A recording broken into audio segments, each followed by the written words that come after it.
CADISEN released this stunning and mean-looking diver watch in the second half of 2024.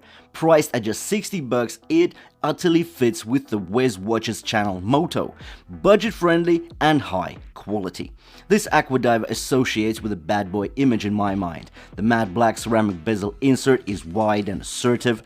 It's set into a tall and mean-looking steel unidirectional bezel. The notchy teeth-like grooves offer a rugged appeal. The black and white with the orange highlight are elegant features in a brutal, masculine setting. Considering the case is brushed throughout, the look of toughness and resilience shine through though. Even the long-lasting and bright lume prove the diver watch prowess. We also get 100 meters of water resistance, sapphire crystal, screw-down case back, and a screw-in crown. It's powered by a self-winding automatic, specifically the Seiko NH35.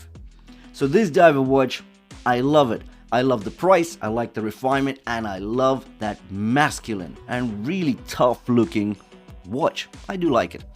So anyway, $60 for this watch, and I'll tell you all about it in this review. So without further ado, let's dive in.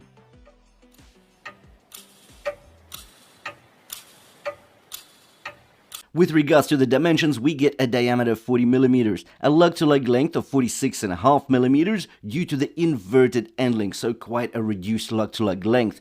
We get a height of 12.3mm and a lug width of 20mm. Now importantly, the bracelet does not taper, it's just straight through 20mm. The inverted end links make this significant looking piece an easy wearer for almost any wrist size. Look at how it sits on top of my 6.5-inch wrist.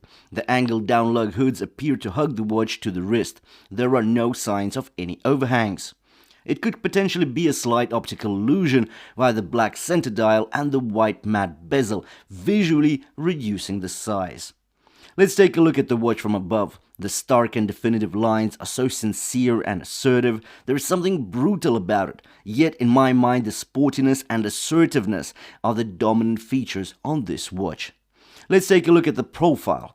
It's a layered design. An interesting observation is that the steel bezel grooves are in line with the flank. There is no overhang of the bezel above the case. The tall flank is brushed horizontally, the lugs tapered to rounded droplets, slanting downwards, assisting the inverted end links to further reduce the lug-to-lug length. The other layer is the wide threaded rotating bezel. The grooves are also brushed. These are deep and notchy, making rotation easy and convenient. It is a tall bezel, no doubt. The transition to lug hoods is done via smooth bevels. There are no sharp corners anywhere on the case nor the bracelet of this watch. The end links of the bracelet integrate with the lug hoods almost seamlessly.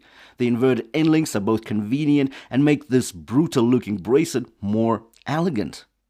The bracelet requires separate mentioning. The single link design as well as the non-taper at the clasp offers once more this tough wearing appeal. It's brushed throughout, providing the wearer best protection against the daily wear and tear and micro scratches that are all too visible on polished surfaces. The tolerances are obviously quite high and link fluidity is decent enough. Furthermore, the double pusher clasp is signed with 2 micro adjustments and the folding wing is actually milled. And now let's take a look at the signed screw-in crown on the right of the watch case. It's positioned in a semi-guarded fashion.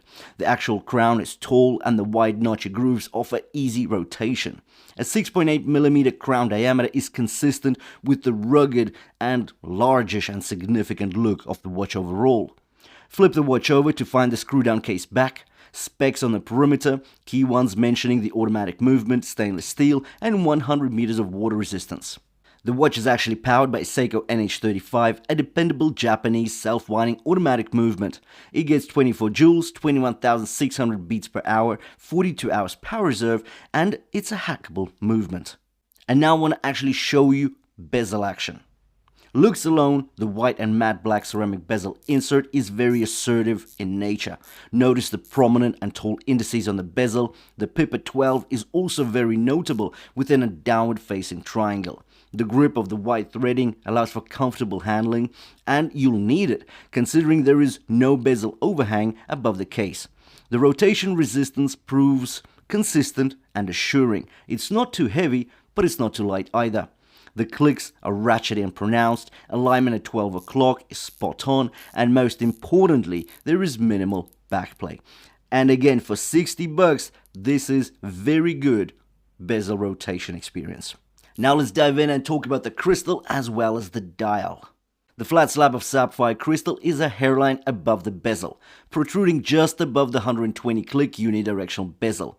There is anti-reflective treatment here, ensuring the legibility is superb. Let's drop to the dial via slanted reho with the minute chapters printed on the perimeter. On the dial there are no applied elements, a triangle at 12 o'clock, then circles for hour markings.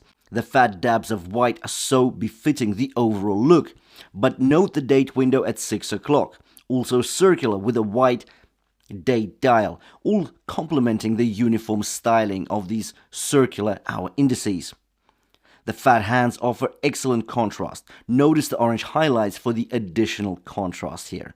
The lume is on another level, long lasting and so bright. The chili blue hue lasts the night easily. Really enjoying the lume on most CADISENs. For $60, unbelievable value really.